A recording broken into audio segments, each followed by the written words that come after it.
우리 박창용 장로님, 모친이신 김갑덕 권사님 102세였습니다. 그러니까 교회 장수하신 셈입니다. 그 옛날 이제 그 해방 전 어려운 시대를 겪고 해방의 그 혼란도 겪으시고 6.25도 겪으면서 그래도 장수하시다가 하나님의 부름을 받으셨습니다. 무엇보다도 주님을 사랑하며 믿음의 경주를 경주하신 우리의 위대한 신앙의 선배이셨습니다. 장례 소식을 접하고 그 장례식장에 저희들이 갔습니다. 가기 전에 요즘 장례식장에 예배를 드릴 수 없다는 사실을 알기 때문에 어떨까 생각하다가 혹시 약식으로라도 예배를 드릴 수 있으면 하는 마음으로 제가 가서 읽어야 할 찬송과 또 성경을 준비를 해가지고 갔습니다. 가족들이 다 모여서 장로님께서 예배를 한번 드려달라는 것입니다. 그래서 찬송가를 곡조 있게 부르지는 못하고 찬송가 가사를 읽고 그리고 제가 성경을 이렇게 펴려고 하면서 영정사진을 딱 보는 순간 깜짝 놀랐습니다. 사진 속에 10여 년 전에 세상을 떠나신 제 어머님 얼굴이 나타나는 것 아닙니까? 웃고 계셨습니다. 그 순간 제가 너무 충격을 받아 머리가 하얘지면서 도대체 준비해간 성경이 어딘지 몇 장 몇 절인지 생각이 안 나는 거예요. 아마 그 자리에 참석하신 분들은 종 목사님이 왜 저렇게 갑자기 왜 저럴까? 아마 놀랐을 것입니다. 제가 성경을 찾지 못했던 것입니다. 어떻게 예배를 마치고 교회로 돌아오는 차 속에서 그때 제가 그 현장에서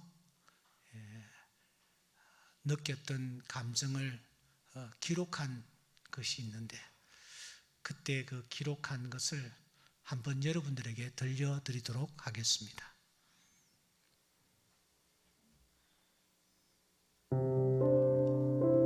사랑의 불꽃.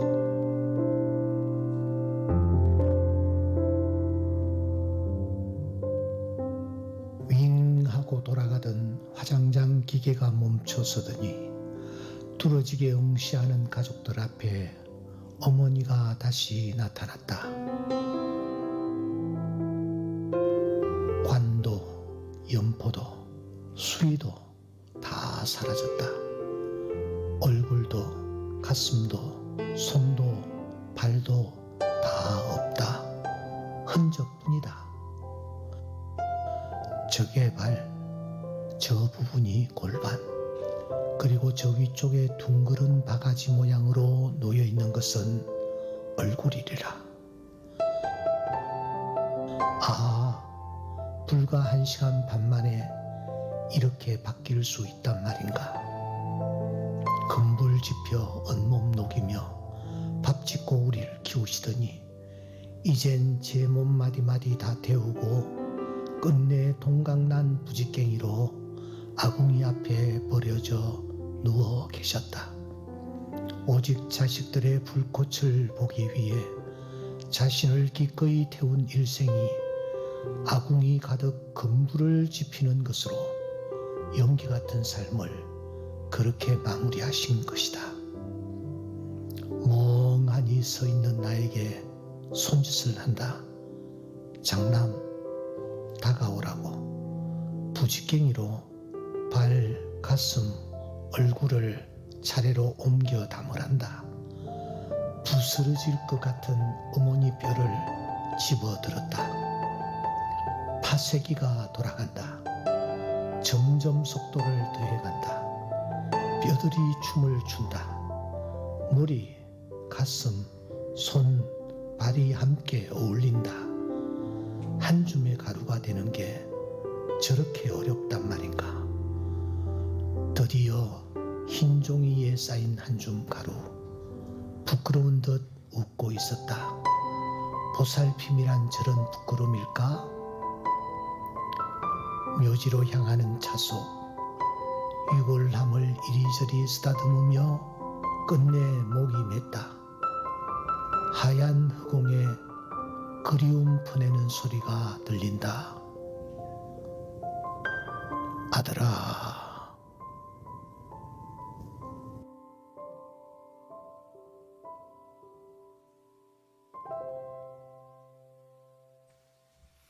그때 저희들이 이용했던 화장장은 지방에 있는 아주 작은 곳이었습니다. 그래서인지 시설이 후지고, 그래서 화덕도 타세기도 친히 가까이에서 다 보았습니다. 그래서 아마 저런 글이 나오지 않았나 그렇게 생각합니다. 이런 말이 있습니다. 흙에 불안을 더하면 인생이고, 인생에서 불안을 빼면 흙이라 라는 말이 있습니다. 한 번 더요. 흙에 불안을 더하면 인생이고, 인생에서 불안을 빼면 흙이라 라는 말이 있단 말입니다. 우리 인생은 육체와 영혼으로 구성되어 있습니다. 그런데 육체는 대부분 물로 구성되어 있습니다.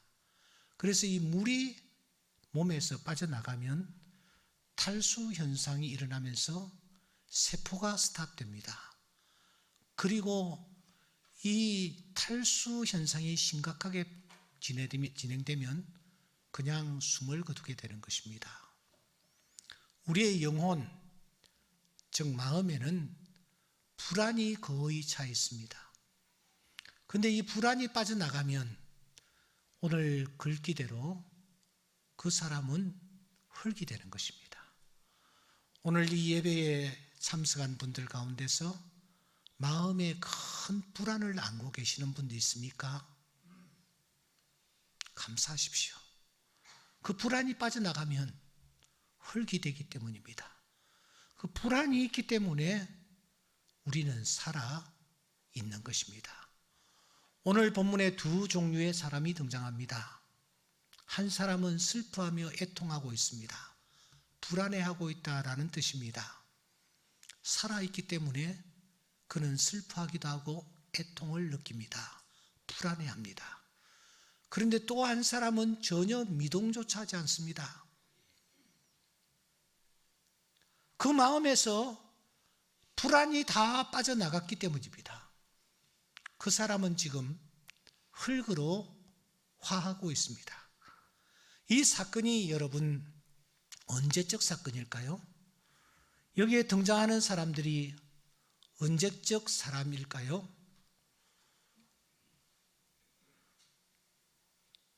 열왕기상 6장 1절에 보시면 솔로몬이 왕이 된 지 4년째 되던 해에 그가 성전을 건축하기 시작했다 하는 설명이 있습니다. 또 하나, 그때는 저 출애굽한 지 480년째 되던 해였다 하는 것을 우리에게 밝힙니다. 이때가 언제였을까요?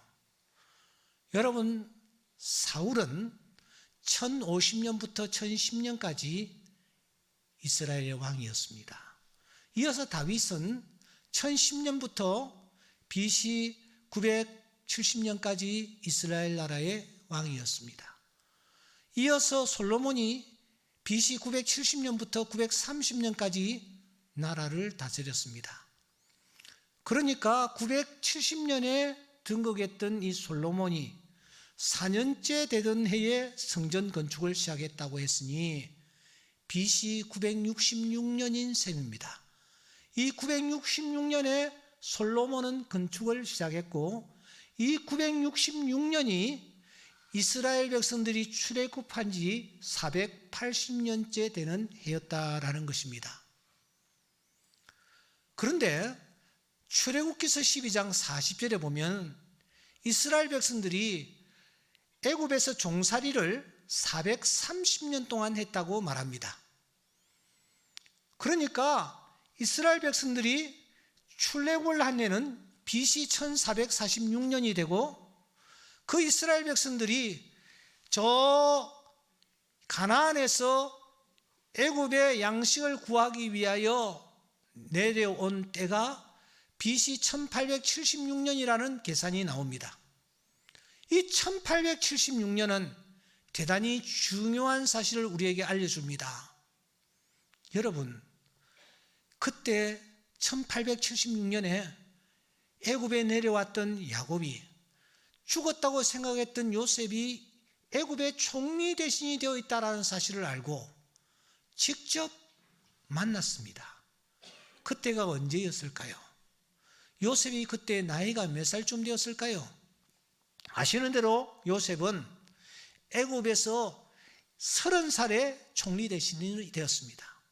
그리고 그가 해몽한 꿈대로 7년 동안의 풍년이 이어졌고, 창세기 45장 11절에 보시면 이어서 흉년이 진행되었는데, 흉년이 진행된 2년째 해에 야곱이 식솔 70명을 이끌고 애굽으로 내려와 요셉을 만났다고 했습니다. 그러면은 야곱과 요셉이 만난 때에 이 요셉의 나이는 39살이 되는 셈입니다.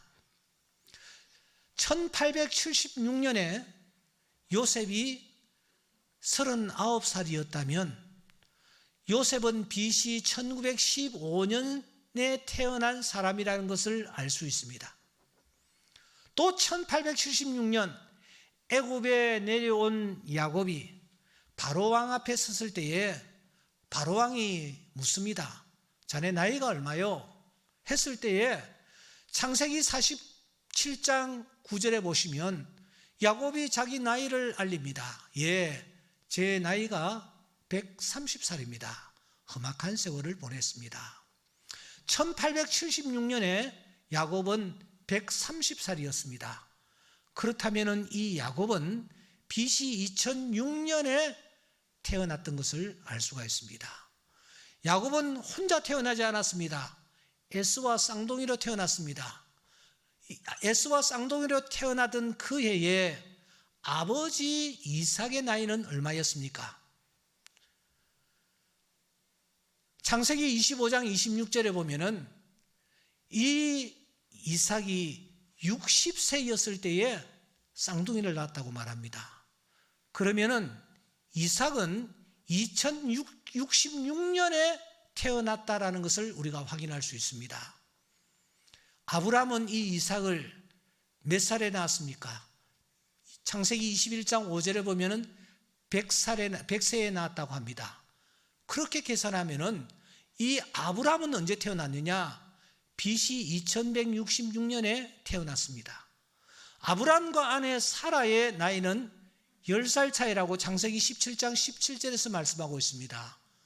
그러면은 이 사라는 언제 태어났느냐? 사라는 BC 2156년에 태어났습니다. 다시 정리하면은 아브라함은 2166년에 태어나 175세를 일기로 세상을 떠납니다. 그의 아들 이삭은 2066년에 태어나 180세를 일기로 세상을 떠납니다. 그의 아들 야곱은 BC 2006년에 태어나 147세를 일기로 세상을 떠납니다. 그의 아들 요셉은 BC 1915년에 태어나 110세를 일기로 세상을 떠납니다. 아브라함의 아내였던 사라는 2156년에 태어나 오늘 본문에 보시면 127세를 일기로 세상을 떠나는데 계산하면은 BC 2029년이 되는 셈입니다. 오늘 아침에 제가 왜 이렇게 장황하게 이런 계산을 하고 있습니까? 여기에 등장하는 인물들이 역사적으로 분명히 실존했던 사람임을 강조하기 위하였습니까? 아니면은 여기에 일어난 사건이 실제로 일어났던 역사적 사건이라는 것을 강조하기 위함입니까? 아닙니다. 제가 오늘 강조하려고 하는 것은 이 창세기 23장의 이 사건이 정말 중요하고 중요한 사건이라는 것을 부각시키기 위함입니다. 우리는 흔히 바로 앞에 등장하는 22장의 사건, 다시 말하면 아브라함이 자기 아들 이삭을 모리아산에 데리고 가서 하나님 앞에 바친 이 사건을 우리는 굉장히 중요한 사건으로 취급하면서 강단에서 많은 메시지들이 쏟아지는 것을 우리가 듣고 있습니다. 하지만 이어지는 23장의 이 사건은 별로 중요하지 않게 다룹니다. 이 본문을 가지고 설교하는 설교를 제가 들어본 적이 없을 정도입니다. 그냥 죽었구나, 이렇게 취급하고 그냥 넘어가 버립니다. 그러나 여러분, 그렇지 않습니다. 이 23장의 사건은 22장보다 훨씬 더 중요한 사건입니다. 22장이 주는 메시지보다 훨씬 더 중요한 메시지를 우리에게 안겨주고 있다는 것입니다. 어떻게 중요하다고 우리가 볼 수 있느냐? 여러분, 성경에는 2980명 정도의 사람들이 등장하는데 그 중에서 제일 중요한 분은 두말할 필요도 없이 예수님입니다. 예수님이 중요한 분이라는 것을 성경은 어떤 형식으로 우리에게 각인시키고 있습니까? 그분의 죽음과 관련된 사건을 자세하게 기록함으로 이분이야말로 정말 중요한 분이라는 것을 우리에게 강조하는 것입니다. 마태복음과 마가복음과 누가복음과 요한복음에 보시면 그분의 죽음에 대해서 일관되게 자세하게 서술하고 있습니다. 요일별로 그분에게 일어났던 일들을 우리에게 알려줍니다. 심지어 당일날에는 시간대별로 몇 시에 어떤 일이 있었는지를 우리에게 알려줄 정도입니다. 왜냐고요? 성경에서 예수님이 가장 중요한 분이시기 때문입니다. 그러면 예수님 다음에 누가 중요한 분입니까? 아브라함일까요? 창세기 25장에 보면 그의 죽음을 5절로 처리해버립니다. 모세일까요? 신명기서 마지막 장에 보면 그의 죽음을 12절로 처리해버립니다. 다윗일까요? 그의 죽음을 단 3절로 처리를 해버립니다. 여자가 낳은 자 중에 세례 요한보다 더 큰 이가 일어남이 없도다 라는 칭함을 받았던 세례 요한일까요? 마태복음 14장에 보면 그의 죽음에 대해서 불과 12절로 처리를 해버립니다. 그런데 이 사라를 보십시오. 사라는 23장 전체를 할애하고 있습니다. 헤아려 보니까 무려 20절이나 됩니다. 무엇을 우리에게 강조합니까? 사라야말로 성경에 등장하는 인물들 가운데서 예수님 다음으로 중요한 인물이다 하는 것을 오늘 우리에게 강조하고 있는 것입니다. 그러므로 여러분, 그냥 이 23장을 넘어가서는 되지 않습니다. 이 23장을 통해서 하나님이 우리에게 주시려는 메시지를 우리가 찾아내야 하는 것입니다. 어떤 내용입니까? 사라가 죽었습니다. 127세 BC 2029년에 그가 세상을 떠났습니다. 그러자 이 죽음에 대해서 남편이 참 슬퍼했습니다. 참 못된 짓도 많이 했거든요. 그러니까 아내가 싸늘한 시체로 변하는 그 시신 앞에서 많이 울었나 봅니다. 그리고 일어나서 그가 이제 아내를 장사 지내려고 준비를 하는데 정신을 차리고 보니까 세상에 아내를 묻을 땅 한 평이 없는 것입니다. 땅을 준비를 하지 아니한 것입니다. 그래서 그는 급히 땅을 가지고 있는 부자 헷 족속에게 찾아갑니다. 여보시오, 내 아내가 지금 세상을 떠났는데 장례를 치러야 되겠어요. 땅 좀 주십시오. 그러니까 그 땅 주인이 아주 순순히 땅을 가지고 가라는 겁니다. 얼마든지 장사를 지내라는 겁니다. 그런데 아브라함이 예, 감사합니다 하기는커녕 고개를 가로저으면서 아닙니다. 땅을 공짜로 받을 수가 없습니다. 제가 땅을 사겠습니다. 땅을 파십시오. 땅 주인이 말합니다. 선생님이 이 훌륭한 분이신 걸 우리가 잘 아는데 어떻게 땅값을 받겠습니까? 그냥 마음대로 쓰십시오. 얼마든지 사용하십시오. 이렇게 제안을 하는데도 불구하고 7절에 보시면 이 아브라함이 그 땅 주인 앞에 무릎을 꿇고 간절하게 간곡하게 부탁하는 것입니다. 아닙니다. 땅을 받을 수가 없습니다. 제가 땅값을 드릴 테니 저에게 좀 파십시오. 이렇게 해가지고 밀당을 계속합니다. 하는 중에 이 땅 주인이 말이죠, 이 아브라함을 가만히 바라보니 정말 진심으로 하는 얘기가 분명하거든요. 그래서 그의 마음을 살짝 드러냅니다. 15절에 보면은 선생님이 원하는 땅이 은 400세겔쯤 됩니다. 시가로 은 400세겔쯤 됩니다. 그거 어떻게 우리가 받겠습니까? 그냥 쓰시죠. 그때 이 아브라함이 은 400세겔이라고요? 제가 그 땅값을 드리겠습니다. 여러분, 그 당시 은 400세겔이 어느 정도의 값이 되는지 우리가 잘 감이 잡히지를 않습니다. 그런데 사무엘하 24장 24절에 보시면 다윗이 타작마당을 하나 사는 거예요. 소를 사는 거예요. 그런데 이 다윗이 은 50세겔을 주고 그 타작마당을 샀다라고 말합니다. 여러분, 이 타작마당이 어떤 타작마당인지 아십니까? 저 타작마당에다가 솔로몬이 그 유명한 솔로몬 성전을 지었던 것입니다. 그러니까 이 타작마당이 보통 타작마당이 아니고 엄청나게 넓은 그런 타작마당이라는 것을 알 수가 있습니다. 그 타작마당을 은 50세겔 주고 다윗이 샀어요. 다윗이 언제적 사람이라고 말씀드렸습니까? BC 1010년부터 970년 사이에 살았던 사람입니다. 아브라함이 언제 태어났다고 했습니까? BC 2166년에 태어났던 사람이라고 했습니다. 한 1000년의 간극이 있습니다. 우리 교회 지금 시가가 얼마나 되는지 모르겠어요, 땅값이. 그런데 이 땅이 1000년 전에는 가격이 어느 정도 여러분 나갔겠습니까? 그런데 아브라함이 400세겔을 주고 산 거예요. 엄청나게 바가지를 쓴 것입니다.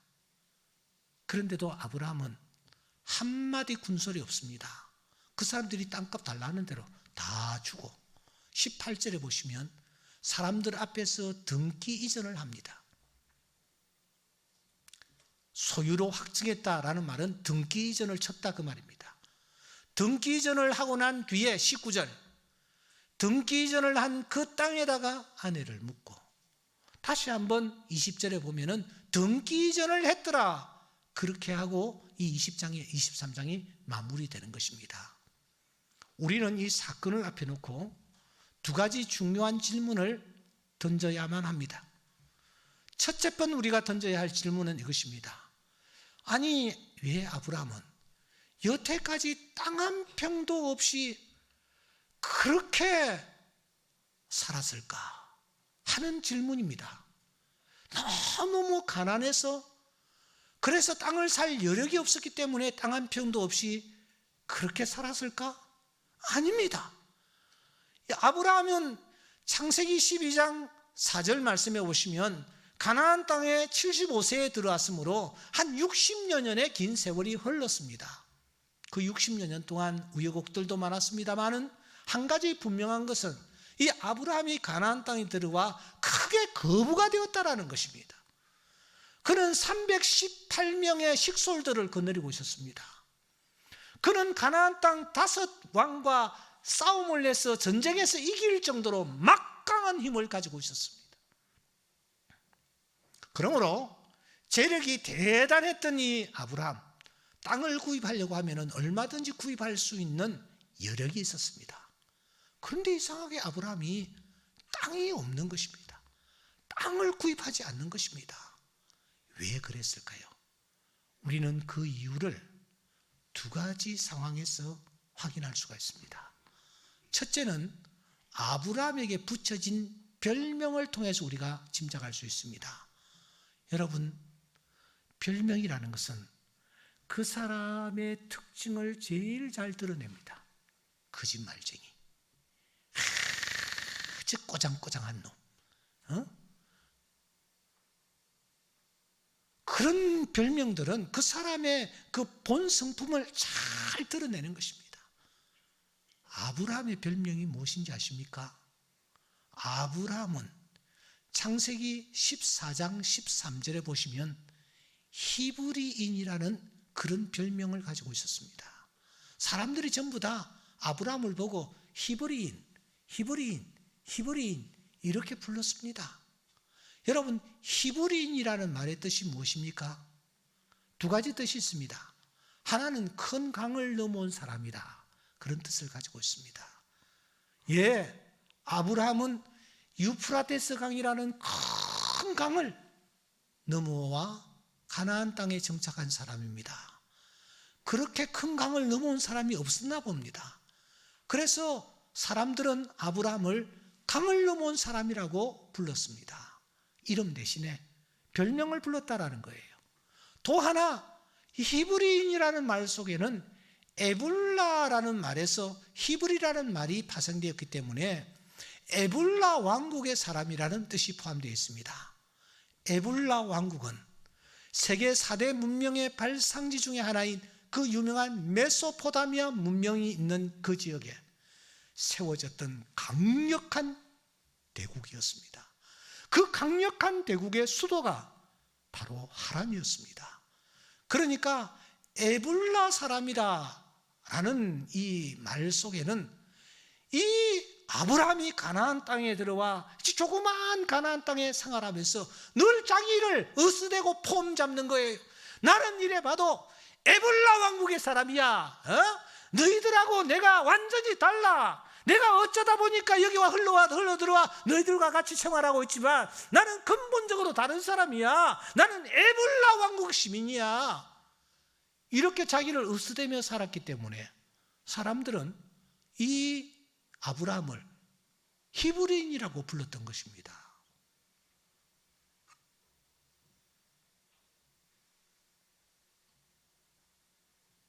또 하나, 그의 자백을 통해서 우리는 그가 왜 땅을 구입하지 아니했는지를 확인할 수 있습니다. 여러분, 오늘 본문 4절에 보시면 그가 이렇게 자백을 합니다. 저는요 나그네입니다. 저는요 거류하는 자입니다. 그렇게 고백합니다. 이 말 속에 어떤 의미가 담겨져 있습니까? 나는 잠시 여기 와서 머무는 사람이요, 나는 갈 사람이요, 난 여기 머물려고 지금 있는 것이 아니고 나는 저쪽에 갈 사람이고 저쪽에 마음을 두고 있는 사람이요. 어느 쪽이었습니까? 창세기 24장 4절에 보면은 내 고향이라는 말이 등장합니다. 아브라함이 이렇게 말하는 거예요. 나는 고향이 있어.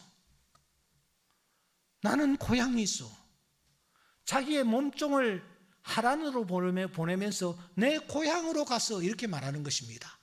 아브라함은 저기 하란을 자기의 고향으로 생각하고 있었습니다. 창세기 11장 26절을 근거로 할 때에 아버지 데라는 그 고향 땅에 하란에 살고 있었습니다. 아버지가 살고 계시고 형제가 있는 그 고향 하란을 자기가 가야 할 곳, 자기가 머물어야 할 곳, 자기가 최종적으로 가야 할 고향으로 생각하며 살고 있었습니다. 이제 우리는 알 것 같습니다. 아브라함이 가나안 땅에 내려와 60여 년 동안 생활하고 있었습니다마는 그가 땅을 사지 아니한 이유를 알 것 같습니다. 그는 가나안 땅을 고향으로 생각하지 않았습니다. 그는 잠시 지나가는 곳으로 생각하고 있었습니다. 그는 항상 저기 하란을 그리워하며 나는 하란 사람이라고 폼을 잡고 그렇게 하루하루 살았던 것입니다. 그러니 여러분, 땅을 구입할 필요가 없는 것입니다. 땅을 구입한다라는 것은 정착한다, 이곳을 고향으로 생각하겠다 하는 의지의 표현이지 않습니까? 그럴 필요를 전혀 느끼지 아니했던 것입니다. 60여 년 동안 말입니다. 금고에다가 은금보화를 가득 쌓아놓고 그는 땅 구입할 생각을 일절하지 아니했습니다. 그런데 그러던 그가 해가닥 바뀝니다. 어떻게 그런 그가 갑자기 이렇게 땅을 구입하려고 하는가? 공짜로 땅을 주려고 하는데도 손사래를 치면서 땅을 구입하려고 하는가? 이것은 더 중요한 우리의 문제점이요, 풀어야 할 의문입니다. 왜 그런 그가 땅을 구입하려고 했던가? 분명히 아내의 죽음과 연관이 되어 있는 것은 틀림없습니다. 왜냐하면 아내의 죽음 후에 땅을 구입하려고 했기 때문입니다. 그래서 오늘 본문을 들여다보면 뭔가 우리가 풀어야 할, 우리에게 어떤 그 해답을 전해주는 어떤 뭐가 있어야 될 것 같은데, 오늘 본문은 아주 무미건조합니다. 간단합니다. 사라가 죽었다. 남편이 슬퍼하다가 땅 사러 갔다. 그리고 땅을 사가지고 아내를 묻었다. 뭐 그런 내용이에요. 이럴 때에 우리가 사용해야 할 방법이 하나 있습니다. 그것이 무엇이냐 하면은 행간을 읽는 것입니다.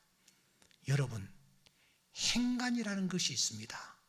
행간은 글자와 글자 사이를 뜻합니다. 행간은 줄과 줄 사이를 뜻합니다. 행간은 문자적으로 나타나지 않습니다. 그런데 우리가 성경을 읽을 때에 행간을 읽을 수 있어야 합니다.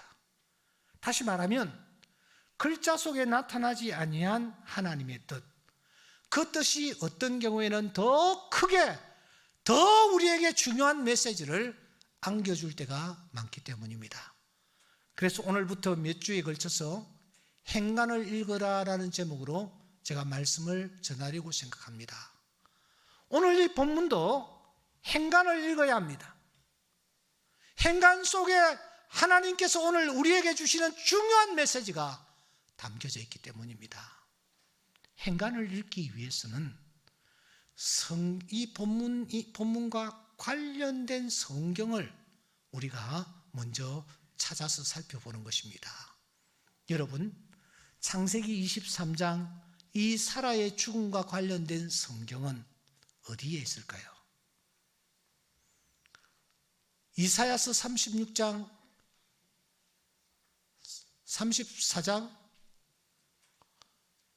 16절에 보시면 이런 말씀이 있습니다. 너희는 여호와의 책에서 찾아 읽어보라. 이것들 가운데서 빠진 것이 하나도 없고 제 짝이 없는 것이 없다. 그렇게 말씀합니다. 그러니까 성경을 한 부분만 보아서는 되지 않는다라는 거예요. 짝이 있습니다. 짝을 찾아서 읽으면은 이 부분이 이해가 되고 해석이 되는 것입니다. 보완이 되는 것입니다. 그러면은 창세기 23장과 짝이 되는 말씀은 도대체 어디에 있을까요? 여러분, 이 짝이 되는 말씀은 히브리서 11장입니다. 성경 여러분 잠시 한번 열어보십시오. 신약 성경 347페이지입니까? 364페이지입니까? 364페이지 보면은 히브리서 11장이 등장하는데, 히브리서 11장에는 성경에 등장하는 2980명의 인물들 가운데서 하나님께서 뽑고 또 뽑아 믿음의 위대한 선배 16명을 대표 주자로 뽑으십니다. 그리고 그 16명을 우리 앞에 내세우시는 것입니다. 바울 사도는 디모데후서 2장 15절에서 우리를 경주자라고 얘기하고 있습니다. 믿음의 경주자들입니다. 하나님께서 지금 이 16명의 대표 선수들을 운동장에 세워놓고 많은 관중들 앞에서 지금 릴레이 경주를 시키고 계십니다. 1번 주자가 누구입니까? 4절을 보십시오. 아벨이라는 사람이 1번 주자로 등장해서 그가 1번 주자로 뛰는 것입니다. 항상 릴레이에서는 1번 주자가 굉장히 중요합니다. 아벨이 성경에서 굉장히 중요한 위치를 점하고 있습니다. 이 아벨이 바톤을 잡고 이 운동장을 한 바퀴 열심히 도는 것입니다. 그리고 난 뒤에 그가 이 바톤을 누구에게 연결시켜 주느냐? 5절에 보시면 이 바톤을 에녹에게로 옮겨줍니다. 에녹이 또 열심히 뜁니다. 뛰고 난 뒤에 그가 7절에 보시면 노아에게 그가 바톤을 넘겨줍니다. 노아가 다시 믿음의 경주를 열심히 경주합니다. 그리고서 그가 바톤을 누구에게 넘겨주느냐? 8절에 보시면 바로 문제의 아브라함에게 넘겨주는 거예요. 그래서 아브라함이 바톤을 받고서는 이 아브라함이 열심히 뜁니다. 최선을 다해서 뜁니다. 땀을 뻘뻘 흘리며 뜁니다. 그리고 열심히 뛰고서는 11절에 와서 이 아브라함이 바로 사라에게 바톤을 넘겨줍니다. 사라가 바톤을 이어받았습니다. 사라가 믿음의 경주를 열심히 하는 것입니다. 최선을 다하여 하는 것입니다. 그런데 여러분, 사라가 바톤을 누구에게 넘겨주고 있습니까? 오늘 우리가 이것이 풀어야 할 숙제입니다. 사라가 누구에게 넘겨줍니까? 이삭에게 넘겨줍니까? 야곱에게 넘겨줍니까? 아닙니다. 자세히 읽어보십시오. 11절, 12절 사라가 열심히 뛰고 난 뒤에 사람이 안 나타납니다. 안 나타나요. 그 다음 주자가 안 나타나요. 그러다가 17절에 와서 한 사람이 나타나는데 놀랍게도 17절에 아브라함이 나타납니다. 여러분, 아브라함은 이미 뛰었습니다. 8절, 9절, 10절에 이미 뛰었습니다. 그가 지금 뛰고 난 뒤에 지금 숨을 헐떡이면서 쉬고 있는 거예요. 그런데 이 사라가 바톤을 가지고 와서 쉬고 있는 아브라함에게 손을 내밀며 당신 다시 뛰어야 돼. 당신 한 번 더 뛰어야 돼. 당신이 다시 뛰어야 돼.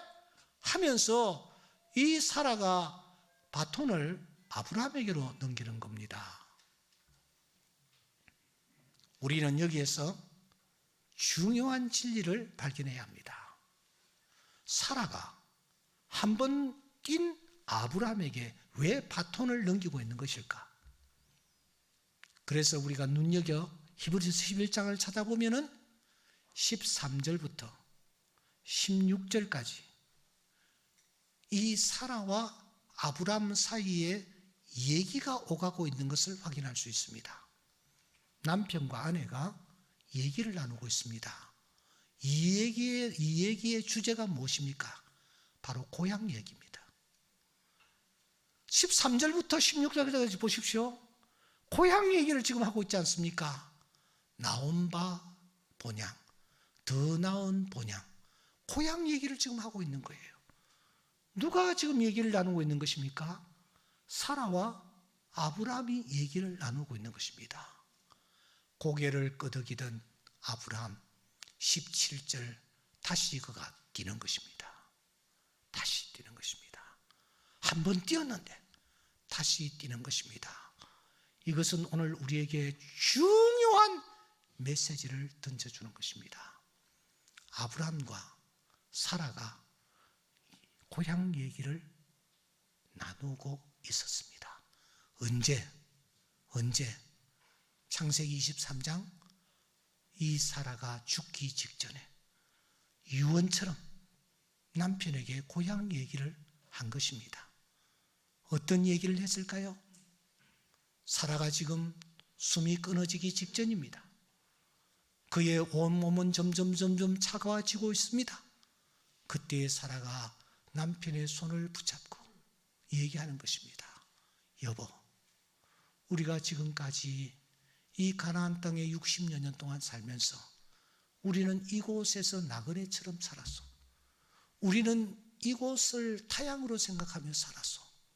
그런데 하나님은 우리를 가나안 땅에 밀어넣으시면서 너와 너희 자손들이 영원히 이곳을 고향으로 삼아야 한다라고 말씀하셨는데 우리는 이곳에 정을 붙이지 못하고 마음을 붙이지 못하고 저쪽을 바라보며 지금까지 살아왔어.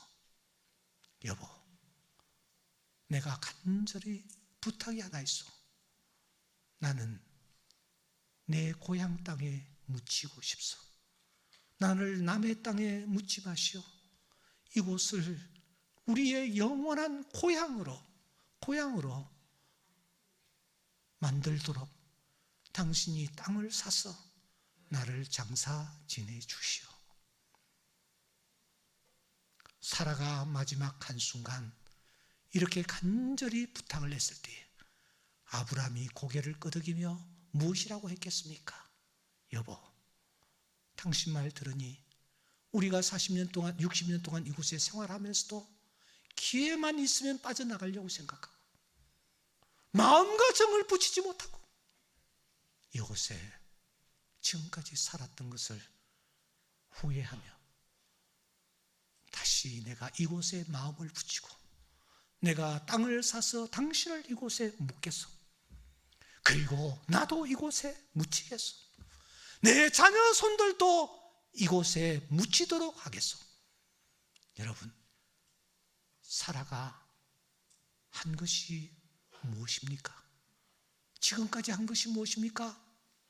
하나님의 사람이 나타나서 내년 이맘때에 자식이 있을 것이라고 했을 때에 저 장막대에서 뒤에서 피식 웃었던 사람이 사라 아닙니까? 사라가 무엇을 했습니까? 하나님께서 분명히 자식을 주실 것이라고 약속했는데도 불구하고 믿지 못하고 자기의 몸종 하가를 남편 아브라함의 침실에 밀어넣은 여자가 사라 아닙니까? 사라가 평생 무엇을 했습니까? 사라가 하갈과 이스마엘을 사람이 죽는 광야로 쫓아낸 사람이 사라였지 않았습니까? 사라가 한 것 아무것도 없어요. 그런데 그 사라가 마지막 순간 아브라함으로 하여금 하나님이 허락해 주신 가나안 땅에 정을 붙이게 하고 그 가나안 땅을 고향으로 삼도록 하고 아브라함을 믿음의 조상이 되게 한 것입니다. 아브라함이 아브라함 된 것은 사라 때문이었습니다.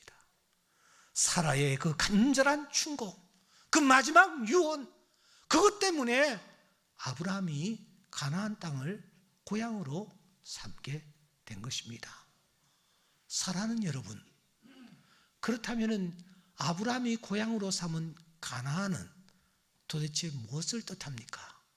첫째, 그 가나안은 우리가 장차 가게 될 하늘나라를 상징하는 것입니다. 두 번째, 이 가나안은 오늘 우리가 몸담고 있는 몸된 교회를 뜻합니다. 셋째, 가나안은 오늘 우리가 몸담고 있는 삶의 현장을 뜻합니다. 나는 하늘나라를 어떻게 생각하며 살아가고 있습니까? 나는 내 몸된 교회에 대하여 어떤 자세를 가지고 살아가고 있습니까?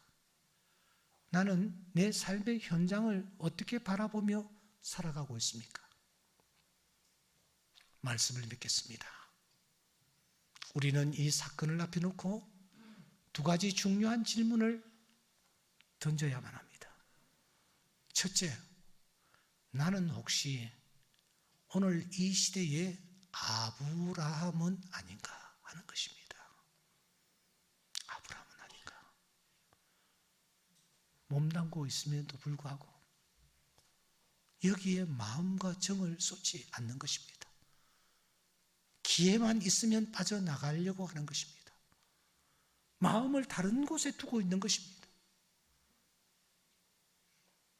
혹시 그렇게 신앙생활 하고 계시지는 않습니까? 코로나 때문에 모두 다 힘들고 사실 교회를 섬기는 저 또한 많이 힘이 듭니다. 그런데 이런 일들을 계기로 나는 교회를 떠나겠소 하고 공공연하게 말하고 있는 분들도 많이 있습니다.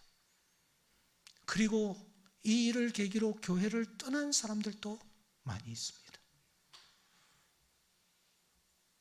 어떤 빌미를 하나 가지고